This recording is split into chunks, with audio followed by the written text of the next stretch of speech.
This is Magna Carta. And this. And this. And this. The first thing you've noticed is there are 4 versions and not just the famous one from 1215 that most people know about. Why is this? It's because Magna Carta was an attempt to solve the key questions of the 13th century and beyond. The questions were: is the king above the law, or is he bound by the law? Who decides whether the king has broken the law? Who makes the law anyway? Have no doubt about how seriously people took these questions.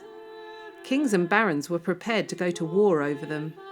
So who were these barons who sometimes dared to challenge the king?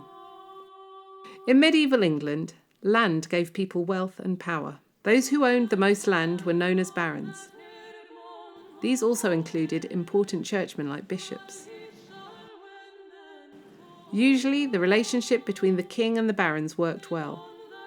The barons owned their land on the condition that they swore an oath of loyalty and promised to fight for the king if he called upon them. Barons also kept order, collected taxes, and ran the law courts on his behalf. Sometimes this relationship broke down, but to go against the king was a huge risk. It could mean a baron was disowned by the church and his soul was lost. It could also mean financial ruin, imprisonment, or death. Each time it was issued, both sides promised to keep to the terms. Each version of Magna Carta allowed for a council of barons who would make sure that the king followed the law. In addition, during the 13th century, a larger assembly of all barons regularly met to approve laws and taxes. As the century progressed, they were also joined by others, including knights who served the barons, and burghers who were representatives from the major towns.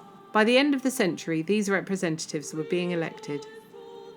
This was the beginning of our present-day parliament. But let's go back to the 13th century and investigate how Magna Carta came about and what it meant for the king, for the barons, and for other people. And decide for yourself, why was Magna Carta so important in 1215?